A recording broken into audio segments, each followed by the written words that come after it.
Hello guys, I'm the Kegman, welcome to Kegman Plays, and welcome back to Ipswich, where, Mario Hoskins is doing a fantastic job.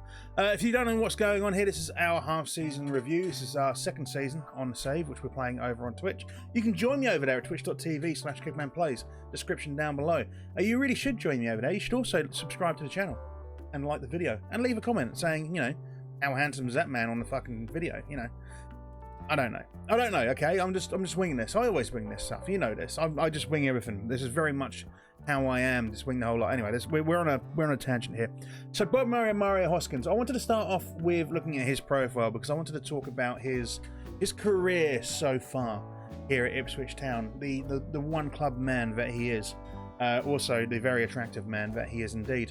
Let's have a look at the overview. So I've had to play a few games. I've instant resolved a few games, hence why the games and the time here doesn't necessarily match up. In fact, we holidayed for the entire end of last season because the league was won. There was no point in playing the games.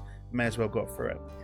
So we've been at the club 572 days. We've got 5 awards. We've earned 575k in just over a year and a half. Not bad. I wouldn't mind that.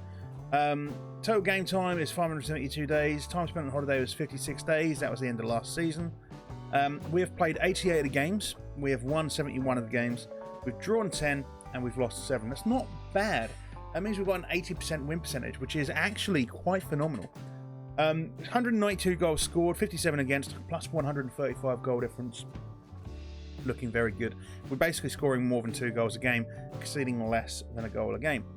We've won 1 cup, obviously, the bullshit, the absolute fucking bullshit leasing.com trophy that shouldn't exist. We've won League 1, emphatically, got promotion, and things are looking good.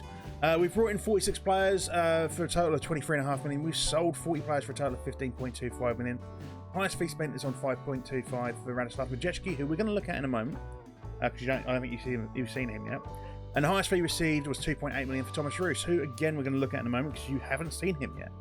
And we've paid 300k fees to agents. Before we look at the players, let's look at the schedules. There's going to be a lot of players to look at. So, you saw our opening game of the season here, which was a 3-1 victory over Hull. I'm pretty sure this was at the in the video last time around. If it wasn't, I do apologise. We beat Hull 3-1. We had a bit of a tear. Done really, really well. In fact, we beat Middlesbrough 4-1. Beat PNE 3-1. Beat QPR 5-2 in the Carabao Cup. Talking of Carabao Cup, we came unstuck against West Ham. We did actually dominate this game quite massively. 20 shots, 9 on target compared to 8 and 6. We had more possession. Away, it's a game that we really turn to Jonathan Ross there. We really should have won, but ultimately we just couldn't finish it off. We couldn't finish it off. We then had a couple of losses here, which isn't too bad considering we're a newly promoted team. I had a mild panic. I thought the tactics stopped working. I was getting a bit. It's fine though. We're on top of it. We're on top of it. We beat Sheffield Wednesday 5-1. Then we lost to West Brom 3-1.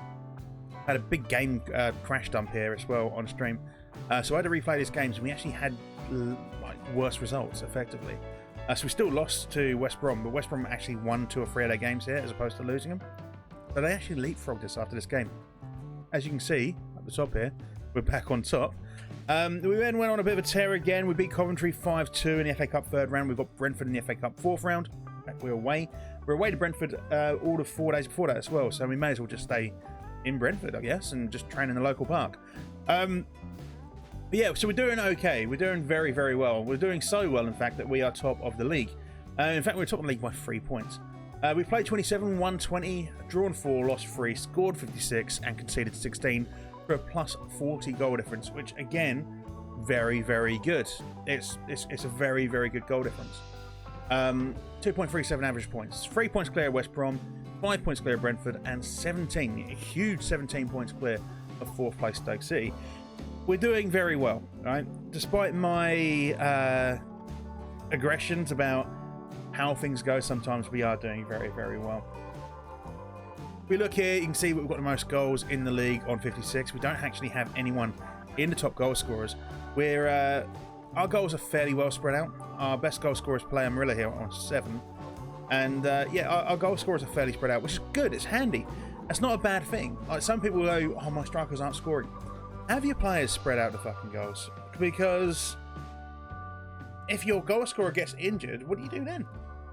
You want your players to all be scoring goals. You don't want one person to contribute 3/4 of your goals. You just want everyone to be scoring goals. That's where we are. I mean, even our goalkeeper's got 3 goals. I'm not even joking. We'll have a look at them in a minute. So let's have a look at the transfers in and the transfers out. As you can see, I'm doing my usual keggy. What can we bring in? What can we put out? There's a few free transfers on here potentially. I'm bringing in the 24-year-old Joseph Minala, hopefully on a free transfer. Hopefully move him on for a bit of cash. If not, it's going to be a fairly good option in midfield. I'm doing the same with Kouassi Aboué from Celtic, if I can get hold of him, that is. He's happy to join me. Both him and Joseph Minala are subject to work permits. So, yeah. I'm trying to bring in Nico as well from Barcelona on a free. I think he's going to be okay. If not, I'm definitely going to be able to make money on him. And I'm trying to bring in Facundo Awala on a free as well. Look at him. He's not bad, is he? You know what the thing about him is? He's going to be worth a bit of money. So we're going to bring him in, move him on, as I like to do. But let's have a look at the guys who have joined us. Now, here is a huge list of players who have joined, and there's quite a big list of players who have left. So we'll start with who have joined, and we'll go from there. So I think some of the guys you saw are Diego Boza, Philip Riccardo, Flonez, Remy. We talked about these players. I'm sure we did. So I think I explained that we moved some of these guys on for money. In fact, I think you saw everyone in that area. I think you may have even seen Radislav Majecki, who we signed for 5.75 million. He's now worth 6.5. Monaco made a loss on him. I think we talked about that. I don't know. Jackson Irvine came in on a free. We put him out on loan. We definitely talked about this. I remember explaining this situation with him, where we're spending, we're paying quite a bit of his wages, but we're making 130k a month off him. And I believe we talked about Vanderbrand as well. So let's get into the current transfer window, where we brought in some players. So we brought in Coins Boost My Ego. And that's a guy renamed. One of the viewers renamed him to Coins Boost My Ego, which is his own name. But that's who he is. We brought him in for absolutely bugger all, I believe. 18.25k for this 16-year-old Belgium 5-star potential ability player. He's going to be very good. He does need a bit of work. We got him in the mentoring group, okay? So he's going to be there. We brought in Keisuke Honda on a free. Can you see why I brought in Keisuke Honda on a free? He might be old. He's 34. He's Japanese. He's also professional, and his leadership's fairly good, and he's got fairly good teamwork and determination. Yes, mentor. Plus the fact he's actually a very good player. He's already stepped up for us a couple of times, I believe. If we go to his career stats, he's joined us, had 2 appearances, and got an average rating 6.7. I believe, here we go, in the cup, he scored a goal as well. So he's already scored a goal for me. He's already paying dividends. D Brown 85, yet another viewer who renamed a player. Here you go, 4.5-star fullback from Brazil. He's Brazilian/Italian. He looks like he's going to be quite good. I've got very high hopes for him. Leonie, who's also a viewer. We actually got a different viewer's face on here. This is Reedy16, who is also a Twitch streamer these days. You should give him a follow as well. And that's Reedy16. This is Leonie. £2.9 million I ended up paying for this particular regen. 16 years old, though. We need to work on determination. Professional personality, all right. But, I mean, we've got ourselves a very, very tasty regen here. It's definitely going to be one of the best in the game. We've then brought in It's a Fucking Emu, who was named by Scooter, who's also a Twitch streamer. You should definitely check him out. Potential ability of 5-star from Austria. It cost me, bugger all, from SV Sankt Margaretten. And yeah, it looks like he'll be a positive little player. Timmy Miskelly from Warren Point for 42k, 17 years old. Like I say, 42k. It's just going to be here for a little while. 4-star potential. We'll get him retrained and we'll move him on for a bit of profit, hopefully. Horst Weber from Wiener Leinen for 190 quid. Yeah, 190 quid. Not even free. Not even a grand, 190 quid.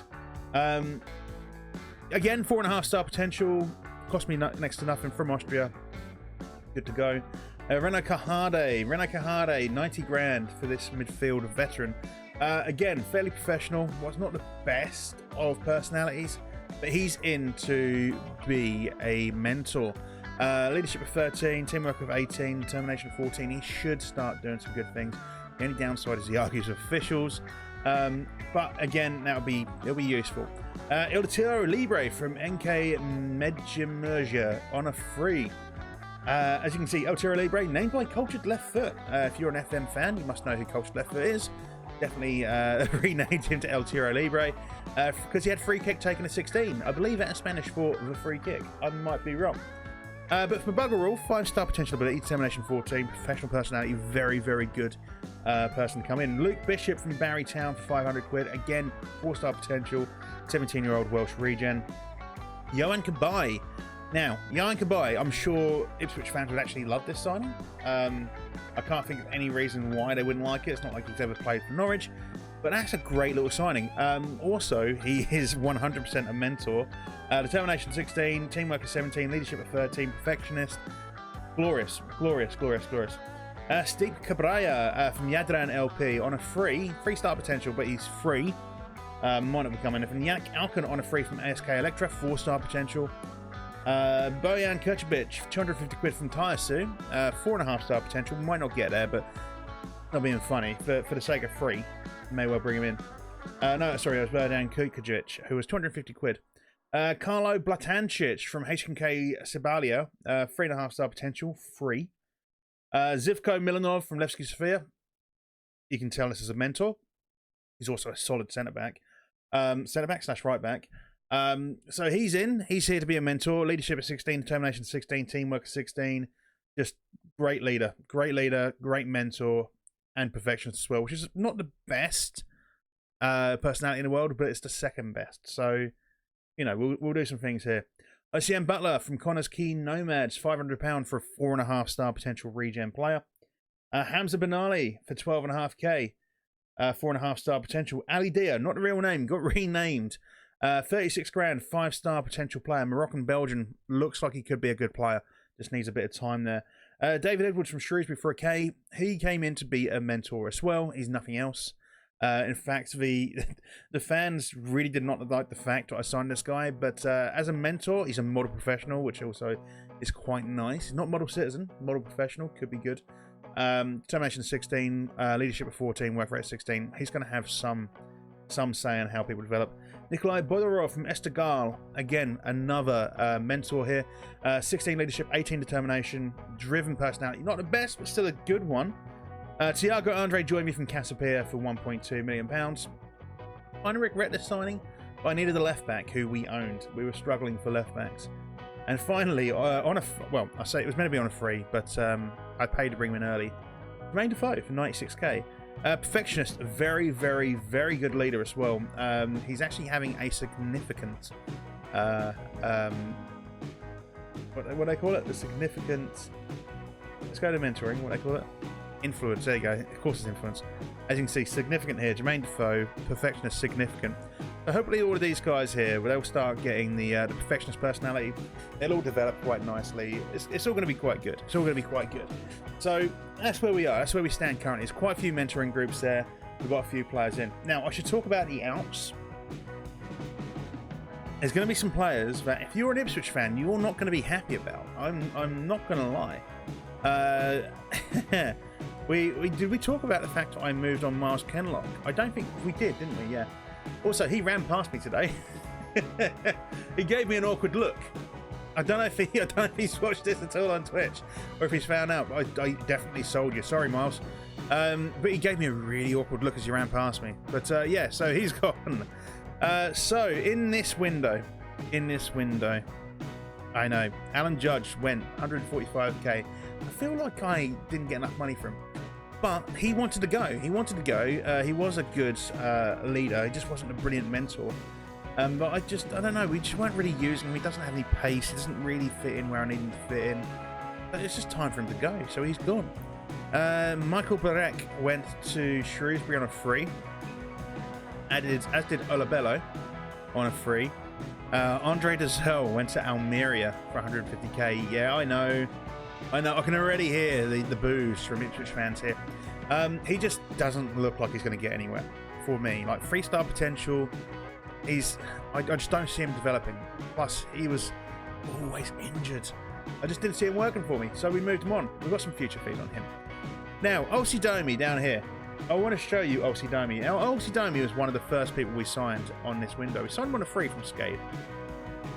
I've just sold him to Newcastle for £1.4 million. Now, for a 4-star ability player, fairly good potential with some wonderful nationalities going on here. It is quite cheap, I'm not going to lie. However, that goes up to 3.6 million, and there are some features on that as well. We'll have a look at those in a moment, actually. We'll have a look now. Let's go to the inn. There's Oxy Domi. So, we're going to get another 450k after 10 league appearances. Might be a little while for that one. 450k after his next international appearance. Now, he's Kosovan. I imagine he'll get a game fairly quickly. 90k a game for the next 10 league appearances. That's another 900k. 450k after another 10 league goals. Could happen. 35% of his next transfer fee. That's the one I'm after. That's the one I want. That's going to be money. All right, so he's already worth £2 million. That is going to make us money, because in a few years' time, he's probably going to be worth about 15, maybe even 20 million, as long as they develop him right. And that's going to be a nice chunk of money coming back to us. Thomas Royce. Okay, so Thomas Royce at Burnley. As you can see, we signed Thomas Royce on a free from FC Dornbirn, 1913. I've just sold him Burnley for 2.8 million. He's a 4-star potential. He's very good physicals, and I do kind of regret selling him. But 2.8 million has allowed me to reinvest in the rest of the squad and develop the rest of the squad. Also, 4-star ability at this level, compared to the players we've currently got now, that's going to be 3-star by the time we step up to the Premier League. So moving him on now seemed like the right thing to do. But it's not just £2.8 million. If we go to Royce down here, you can see we've also got 40% of his next transfer fee. So as long as Burnley do well and they develop them, which they will, we're going to get a nice chunk of money out of that as well. So that's where we stand. We've made money, and well, we're going to be making some future fees, basically. Financially, we're fairly sound. £6.8 million in the bank. I'm currently spending, or committed to spending, is over our wage budget, but I've still got a bit of transfer budget. I'm still trying to bring in some free transfers. And that's basically where we stand. That's where we stand. So if you want to catch the rest of this live, I will be over on Twitch from roughly 8 PM on Monday, Tuesdays, Thursday, Fridays. So you should definitely pop in, join in, and help us out over there. And also, like I say, if you haven't subbed yet, please do sub. If you haven't liked the video yet, please do like. If you disagree with my transfer policy, let me know in the comments below. Why shouldn't I have sold Andre Dezelle? Why am I thinking about selling Teddy Bishop? Is it because he's not good enough? Yeah, pretty much. And also, down below in the links in the description, you'll find links to join my Twitter and my Discord. Hopefully I'll see you there. Anyway, folks, you take it care. You take it care. You take it care. This is what I mean. I'm rough and ready. I like this. This is what I don't. This is how I am on stream. I don't mess around. Anyway, guys, I'll see you when I see you. Take care. Bye-bye. I'm going to stop record button in a second. Oh, no.